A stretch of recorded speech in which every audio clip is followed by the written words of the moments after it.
కవిత విచారణ కొనసాగుతోంది. 9వ రోజు ఈడీ కస్టడీలో కవితను ప్రశ్నించనున్నారు అధికారులు.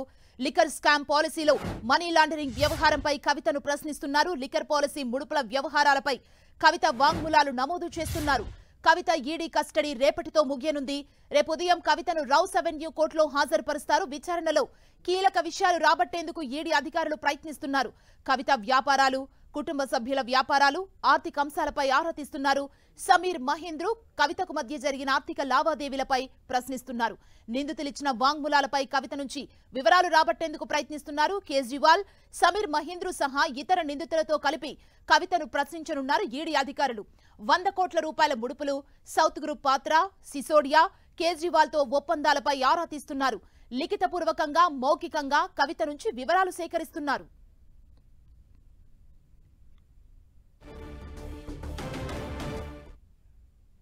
ఈడీ అధికారులు విచారణలో కీలక విషయాలు రాబట్టేందుకు ప్రయత్నం చేస్తున్నారు. ఓవైపు కేజ్రీవాల్ విచారణ చేస్తున్నారు, మరోవైపు కవిత విచారణ కూడా జరుగుతుంది. ఓవరాల్ గా ఈ రోజు జరిగే విచారణకు సంబంధించి మరింత సమాచారం మా ప్రతినిధి గోపి మనకు అందిస్తారు. గోపి, ఎన్ఫోర్స్మెంట్ డైరెక్టరేట్ విచారణ కొనసాగుతున్నాయి.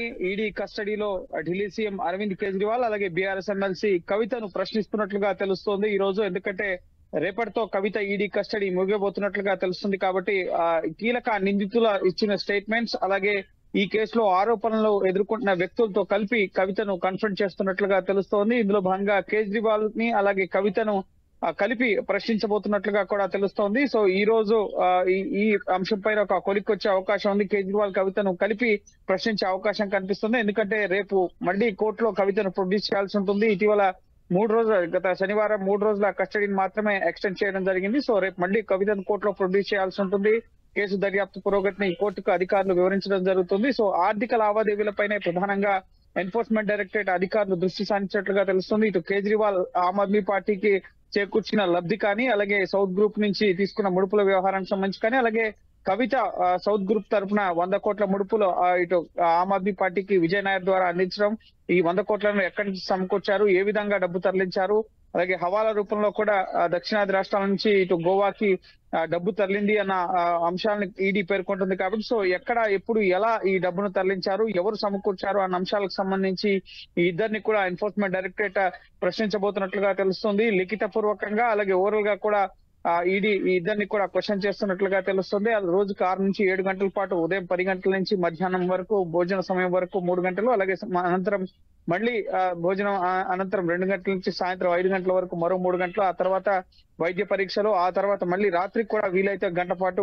విచారిస్తున్నట్లుగా తెలుస్తోంది. సో అనేక ప్రశ్నలకు సంబంధించి నిందితులు ఇచ్చిన స్టేట్మెంట్స్ కానీ, సౌత్ గ్రూప్ పాత్ర అలాగే పాలసీకి సంబంధించిన వివరాలు ముందస్తుగానే లిక్కర్ వ్యాపారులకి, లిక్కర్ తయారీ కంపెనీలకు ముందస్తుగానే లీక్ చేయడం, ఇటువంటి అంశాలపైన ఇటు ఎన్ఫోర్స్మెంట్ డైరెక్టరేట్ ప్రశ్నిస్తున్నట్లుగా తెలుస్తుంది. ప్రధానంగా ఆర్థిక నేరాలు, ఆర్థిక లావాదేవీలపైన ఎక్కువగా ఎన్ఫోర్స్మెంట్ డైరెక్టరేట్ దృష్టి సారించడం జరుగుతుంది. అందులో భాగంగానే ఈ నగదు ట్రాన్సాక్షన్స్ కి సంబంధించి, ఇంకా కవితకు సంబంధించి అయితే ప్రధానంగా కవిత వ్యాపారాలు, ఆర్థిక లావాదేవీలు, కవిత కుటుంబ సభ్యుల వ్యాపార లావాదేవీలకు సంబంధించిన అంశాలపైన కూడా కవితను అడుగుతున్నారు. ఇందులో భాగంగానే మేకా శ్రీశరణ్ పేరు వెలుగులోకి వచ్చింది. సమీర్ మహేంద్రు కంపెనీలో కవితకు వాటాలున్న అంశానికి సంబంధించి పెట్టుబడులు పెట్టారన్న ఆరోపణలు ఉన్నాయి. సో కవితకు సమీర్ మహేంద్రకు మధ్య ఆర్థిక లావాదేవీలు నడిపింది ఈ మేకా శ్రీశరణ్. సో మేకా శ్రీశరణ్ కోసం కూడా ప్రస్తుతం ఈడీ అధికారులు గాలిస్తున్నారు. ఇప్పటికే ఆయన నివాసంలో సోదాలు కూడా చేయడం జరిగింది. సో ఓవరాల్ గా ఈ కేసులో ఆర్థిక పరమైన అంశాలకు సంబంధించి ఈడీ ఏ ఒక్క క్లోను కూడా వదలడం లేదు. ఇందులో భాగంగానే ఇప్పటికే కవిత మొబైల్ ఫోన్స్ ని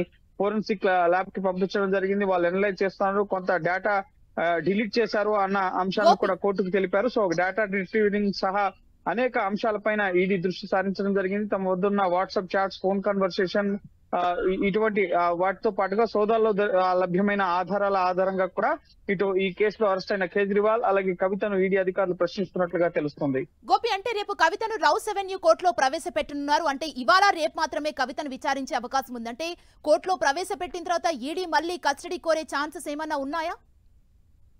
ఎస్, ఈ రోజు ఒక్కరోజు మాత్రమే కవితను ప్రశ్నించడానికి అవకాశం ఉంది. ఎందుకంటే రేపు ఉదయం మెడికల్ పరీక్షలు నిర్వహించడం, ఆ తర్వాత కోర్టులో ప్రొడ్యూస్ చేయడం, రేపు ఉదయం 11 గంటలకే కవితను కోర్టుకు తీసుకెళ్లడం జరుగుతుంది. కాబట్టి ఈ ఒక్కరోజు సమయం మాత్రం ఎన్ఫోర్స్మెంట్ డైరెక్టరేట్ ఉంది.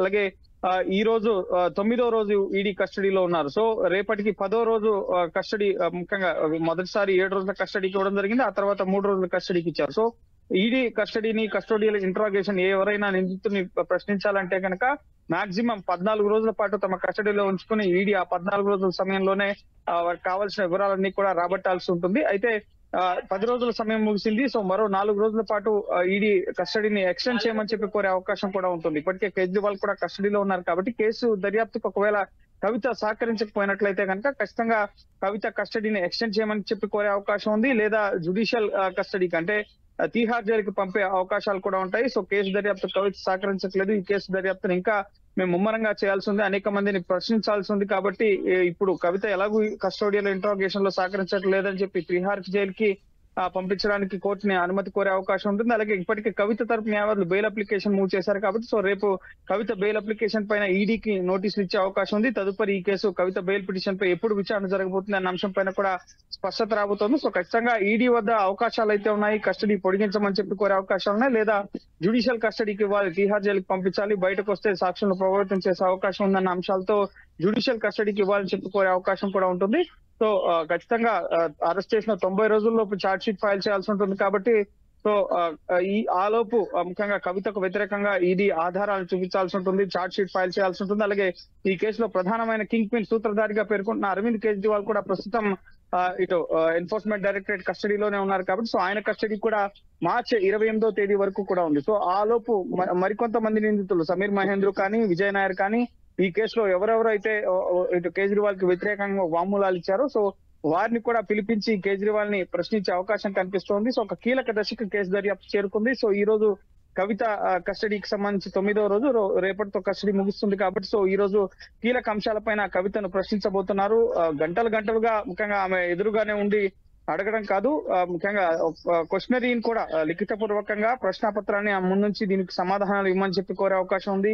అలాగే ఓవరాల్ గా కూడా దీనికి మీరేమంటారు అని స్పందించినప్పుడు ఆమె గత విచారణలో అయితే గడిచిన 7 రోజుల విచారణలో 5 రోజుల పాటు విచారించారు. సో ఆ విచారణలో అయితే ఆమె సహకరించలేదు, తప్పించుకునే ప్రయత్నం చేసింది, తనకు మేకా శ్రీసేన ఎవరో తెలియదని చెప్పింది అన్న అంశాలని ముఖ్యంగా ఈడీ తమ కస్టడీ పొడిగింపు రిమాండ్ రిపోర్ట్ లో పేర్కొనడం జరిగింది. సో ఇప్పుడు కూడా ఈ 3 రోజుల కస్టడీలో ఈడీ ఏం ప్రశ్నలు అడిగారు, కవిత ఎటువంటి సమాధానాలు ఇచ్చింది, కవితతో కలిపి కేజ్రీవాల్ కానీ ఇతర నిందితుల్ని కన్ఫ్రంట్ చేశారా, ఇతర నిందితుల్ని ఇచ్చిన ఆ వాంగ్మూలాలపైన కవిత ఎటువంటి వాంగ్మూలాలు ఇచ్చింది, కొన్ని వాంగ్మూలాలు కూడా కవిత తరఫు నుంచి రికార్డ్ చేస్తున్నారు కాబట్టి సో ఇవన్నీ కూడా రేపు కోర్టులో కవితను ప్రవేశపెట్టిన సందర్భంగా ఆ సందర్భంగానే మీడియాకు కానీ కోర్టుకు కానీ తెలియడం జరుగుతుంది. కేసు దర్యాప్తు పురోగతి ఎక్కడి వరకు వచ్చింది, నెక్స్ట్ ఈడీ ఏ స్టెప్ తీసుకోబోతుంది అనేది కూడా రేపు కవితను కోర్టులో ప్రొడ్యూస్ చేసిన సందర్భంగానే మనకు తెలిసే అవకాశం ఉంది. అలాగే కేజ్రీవాల్ ఈ కేసు దర్యాప్తుకు ఎంత సహకరిస్తున్నారన్న విషయం కూడా రేపు కవిత వాదనల సందర్భంగా ఈడీ కోర్టులో ప్రవేశపెట్టిన సందర్భంగా ఆ అంశాలకు సంబంధించి కూడా కొంత స్పష్టత వచ్చే అవకాశం ఉంది. గోపి, అంటే సమీర్ మహేంద్రకి కవితకు మధ్య జరిగిన ఆర్థిక లావాదేవీలపై కూడా ఈడీ కొన్ని ప్రశ్నలు వేసినట్టు తెలుస్తుంది కదా, అంటే దానిపై ఈడీకి ఏమైనా ఆన్సర్స్ వచ్చాయా? అంటే సమీర్ మహేంద్ర పాత్రకు సంబంధించి ఏం చెప్తుంది?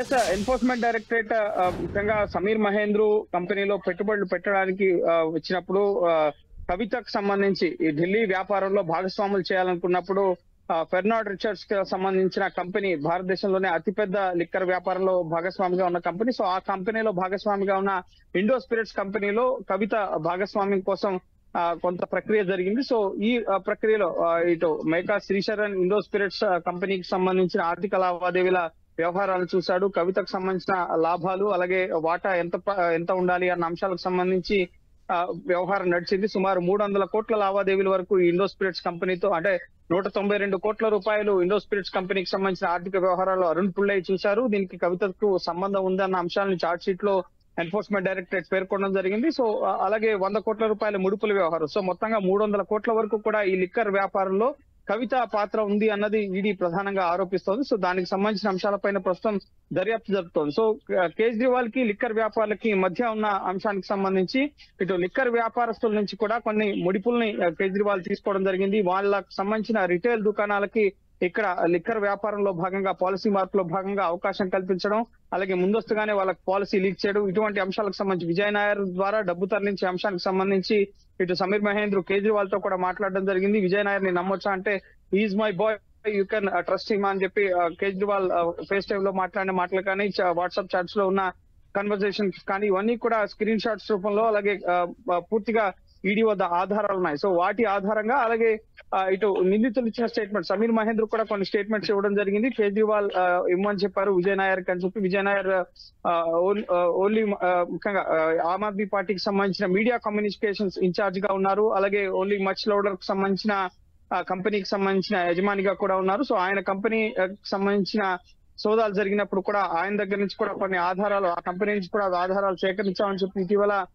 ఈడీ కేజ్రీవాల్ ని కోర్టులో ప్రవేశపెట్టినప్పుడు చెప్పడం జరిగింది. సో ఖచ్చితంగా వీళ్ళకి వ్యతిరేకంగా ఉన్న ఆధారాల ప్రకారమే వీళ్ళని ప్రశ్నించడం జరుగుతుంది. వీళ్ళు ఆ ఆధారాలు నిజమా కాదా, ముఖ్యంగా వాళ్ళు నేరాన్ని ముఖ్యంగా వాళ్ళు ఎటువంటి తప్పు చేయలేదని చెప్పి వీళ్ళు నిరూపించుకోవాల్సి ఉంటుంది. సో ఖచ్చితంగా అన్ని కోణాల నుంచి కూడా ఈడీ కింది స్థాయి నుంచి ఈ లిక్కర్ వ్యాపారంలో ఎవరు ముడుపులు తీసుకుని ఆమ్ ఆద్మీ పార్టీకి తరలించారు, ఎక్కడి నుంచి డబ్బు వచ్చాయింది అన్న అంశాలకు సంబంధించి, అలాగే ఎవరి ద్వారా ముఖ్యంగా ఈ పూర్తిగా ఈ స్కామ్ కు సంబంధించి ఎవరు కీలక సూత్రధారి అన్న విషయాల వరకు కూడా అందరినీ ఇప్పటి వరకు అరెస్ట్ చేయడం జరిగింది.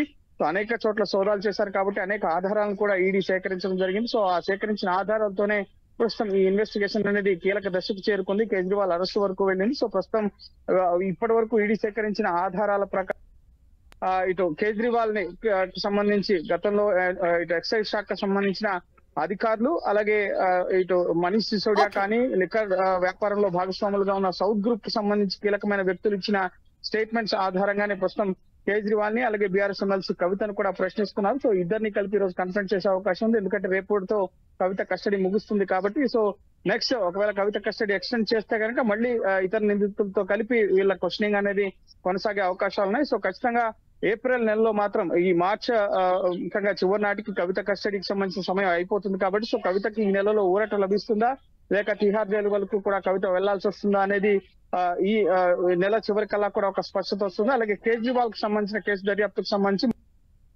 ఎన్ఫోర్స్మెంట్ డైరెక్టరేట్ కేజ్రీవాల్ కస్టడీని ఎక్స్టెండ్ చేయమని కోరే అవకాశం ఉన్నాయి. అలాగే కోర్టులో వీరికి ఎంతవరకు ఊరట లభిస్తుంది అనేది కూడా మనం వేచి చూడాలి. Thank you Gopi.